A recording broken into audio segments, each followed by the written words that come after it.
issues again so we can flush this out. But to stop the legislation, any of these pieces of legislation at this committee level would not be fair to the citizens, it's not fair to the state, and it just continues to fester a problem that's going to explode, and that's not what we want to do. New Mexico is about reaching resolution and not taking away the privileges of a large pool of workers who are good citizens and who are actually taxpayers of the state. And by documenting these individuals, and that's what the Secretary needs, and that's what law enforcement needs, it needs documentation of people.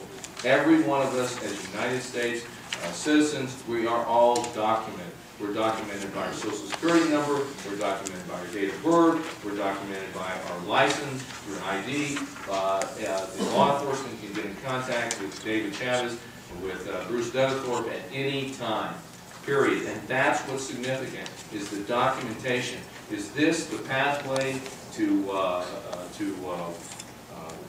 legalization? Is this the pathway to immigration? No. That rests solely with Congress under the 14th Amendment, and Congress has to deal with it unless the judiciary allows us to pull back the Madison Act. Many of these individuals, and this is significant too, I know so many Mexicans who would love to return to Mexico. I know so many Mexicans who are professionals. So many. They've been educated in the United States. They want to go back to Juarez. I have individuals that want to be the mayor of Juarez, that want to be the engineer of Juarez, that want to be the chief of police of Juarez, that want to be working in City Hall, and they want to be working in productive areas in Juarez, and redevelopment of Juarez, but they can't go back to Juarez because of fear of being killed and shot and dying. They have fear of even going back there to weddings and family events. It's a tragedy. Mexicans want to go back to their country. They want to be productive citizens. But by saying you're not going to have a way to stay legitimately until Congress addresses this issue and force individuals to be deported, because that's the other option, is if you don't have this being addressed, it's deportation. And we're not going to have New Mexico torn apart. New Mexico prides itself. We're one of the top states and the leading states where everybody loves New Mexico. They love New Mexico because we're friendly people, we're hospitality people. We don't drive that good on the roads as such, but we do love people. We help people out. We give people our shirt off our back. You don't see a whole lot of homeless people in New Mexico because New Mexicans help New Mexicans. That's just the way we are. Como los gente. In addition, many of these, I talked about this too, I mean, they can't go back to targets of the criminal drug and cartels south of the border, and that's the issue in America. It's not the issue of illegal immigrants or undocumented people being in the country. It's the drug activity that is occurring, and the drug activity occurs because Americans create the market. We create the market, that creates the violence at the border, that creates the drug cartels. Americans fund the market, period. If the Americans didn't fund the drug market, you wouldn't have the violence, you wouldn't have the competition of bringing drugs into America, and you would take down, in my humble opinion, a lot of the crime, and that's what needs to be addressed. So it's what I'm attempting to do, and I think what this bill does, and this isn't a Chavez bill. This wasn't created by me. This is vetted through a number of individuals over a long period of time. This is a concept that arises from talking to people in state government, from talking to people as secretaries and past secretaries, and talking to illegal aliens or illegal undocumented people. This is a culmination of a number of ideas that's put into this body. So I take no pride in authorship. These are ideas coming through individuals from the state of New Mexico.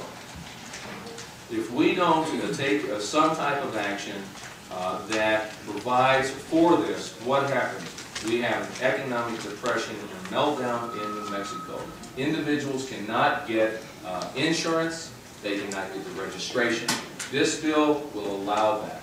They cannot do banking industry. You have to go to a bank. You have to show ID. You're going to melt down financial institutions. You're going to melt down lending institutions. This is a huge concept. So we take the issues of license, and that's the tip of the iceberg, because it's a complete pyramid of how this shakes out, and we've got to address it. In addition, I'm concerned about the resulting impact on our roads, our agricultural industry that I've already mentioned, without putting this, and there's going to be major catastrophe if you just take away the licenses and say there's not going to be some type of netting that provides for undocumented individuals. Now, this bill provides for individuals, you get a permit, but it's just not a carte blanche permit. It's not where you just go in, ask for a permit, boom, the permit's issued. There's requirements. You got, as the law enforcement wants, they want a criminal background check. That does a criminal background. NCIC check. If felons, you're not going to get a license or a permit. It's not a license, it's a permit. You're not going to get a permit. You're going to have to pass a drug and alcohol test. You're going to have some documentation to say who you are, and it's going to have to be accepted by the secretary. It's going to have to be a tax ID number. In the United States, you can be an undocumented person, you can be an illegal alien, and you can get a tax identification number. You can also bring in documentation of a birth certificate, maybe a birth certificate combined with affidavit saying who you are. Whatever the secretary deems appropriate and proper that would provide documentation to prevent the activity that was testified to about criminalistic behavior of people coming in other states and using New Mexico as a mechanism in which to obtain other benefits and services which they should not have. This bill does not allow for privileges outside the state of New Mexico, and it provides for proof of valid residence in New Mexico.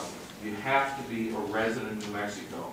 This bill, again, is compliance with the Federal Real ID Act. You know, there's provisions within New Mexico that are even our state ID Act is not 100% in compliance. This bill is, if you tie this bill into Representative Nunez's bill, this bill comes into full compliance. This bill is important to preventing a major problem in the event the state cancels the driver's license of whatever thousands of people. I look forward to any questions by the committee. This is what I would like to see. I would like to come out of this committee as a no recommendation. It's a controversial issue. It's an issue, again, that needs to be addressed.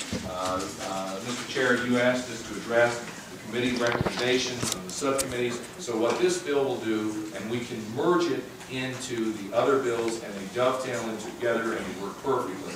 I would like to introduce my expert witness who's beside me, Bruce Dunethorpe, who is my chief of staff, and who also had many years of service with Representative Josephine. He was his chief of staff and held various positions with the late representative.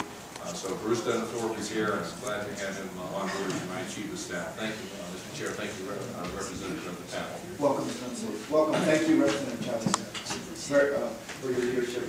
We will now hear from the presenter, or the sponsor rather, of House Bill 346.